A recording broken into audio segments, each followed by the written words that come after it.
Assalamu alaikum, I'm Aisha and you're watching Samar News. Here are today's headlines. Iranians gathered on the streets of Tehran to mourn the 40th day since the martyrdom of Supreme Leader Ayatollah Ali Khamenei. Crowds carried flags and portraits of Khamenei and his son Mojtaba Khamenei. President Masoud Pezeshkian was seen among mourners as commemorations were held near the site where Khamenei was martyred at the start of the conflict. Pakistan has stepped into a pivotal diplomatic role as it hosts high-stakes US-Iran talks aimed at turning a fragile ceasefire into a permanent peace agreement in the Middle East. Delegations from Washington and Tehran are arriving in Islamabad tonight, with direct negotiations set to begin on Friday morning. The US delegation is being led by Vice President JD Vance, accompanied by Special Representative Steve Witkoff and Senior Advisor Jared Kushner. On the Iranian side, Foreign Minister Abbas Araghchi and Parliamentary Speaker Bakir Kalibaf will represent Tehran. The talks are aimed at transforming the current 2-week temporary ceasefire into a lasting peace arrangement. Unprecedented security arrangements have been implemented across Islamabad and Rawalpindi. More than 5,000 police personnel have been deployed, while law enforcement and intelligence agencies are on high alert. The White House has confirmed that President Donald Trump is dispatching a high-level negotiating team to Pakistan, led by Vice President JD Vance, for talks with Iran. Press Secretary Caroline Leavitt said the first round of negotiations will take place on Saturday. US Envoy Steve Witkoff and Senior Advisor Jared Kushner are also part of the delegation as diplomatic efforts gather pace. Meanwhile, Vice President Vance says a deal to end the conflict is possible if Iran negotiates in good faith. Speaking during a visit to Hungary, he said President Trump has directed the negotiating team to work toward an agreement. Later, Trump said the US military ships and aircraft will remain around Iran and threatened that the US will start shooting again unless Tehran fully complies with the deal reached with Washington. He said on his Truth Social platform that all US ships, aircraft and military personnel with additional ammunition, weaponry will remain in place in and around Iran until the real agreement reached is fully complied with. He added that if for any reason it is not, the shooting will be stronger than anyone has ever seen before. Iran says the Strait of Hormuz is open to all vessels that coordinate with its military. Deputy Foreign Minister Saeed Khatibzadeh said ships, including American vessels, can pass as long as there is no hostile behavior and prior authorization is obtained. Tehran has also stressed that safe passage depends on coordination with authorities, reinforcing its control over the vital global energy route.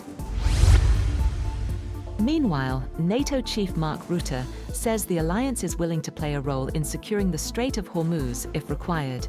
Speaking in Washington, he said member states are now providing strong support to the United States, despite some initial delays at the start of the conflict. Rutte added that allies are responding to requests from President Donald Trump as discussions continue on securing the vital global energy route.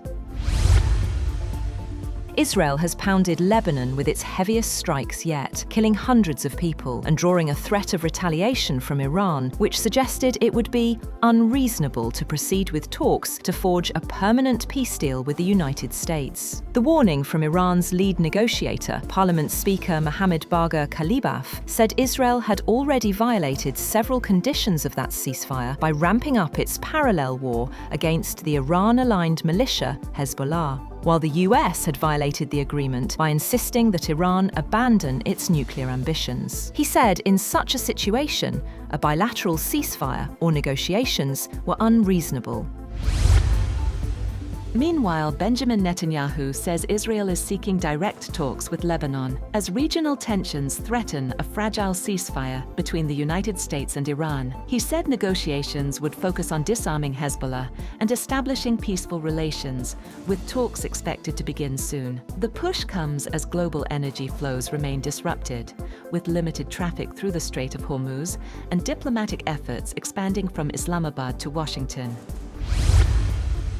Israel has carried out its heaviest strikes on Lebanon since the conflict with Hezbollah broke out last month, killing more than 250 people in one day and injuring over 1,100 as the Iran-aligned group resumed rocket attacks on northern Israel. On Wednesday afternoon, at least 5 consecutive strikes rocked the capital Beirut, sending columns of smoke into the sky as Israel's military said it had launched the largest coordinated strike of the war. It said more than 100 Hezbollah command centers and military sites were targeted in Beirut, the Bekaa Valley, and southern Lebanon within 10 minutes.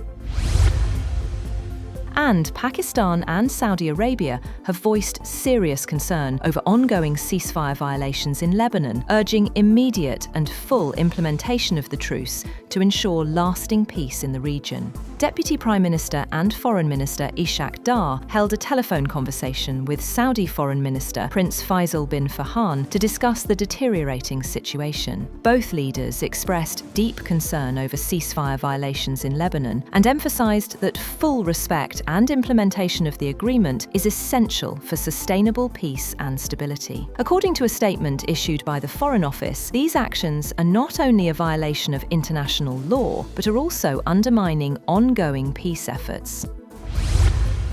That's all for now. For more updates, visit www.samar.tv. Thank you for watching Samar News.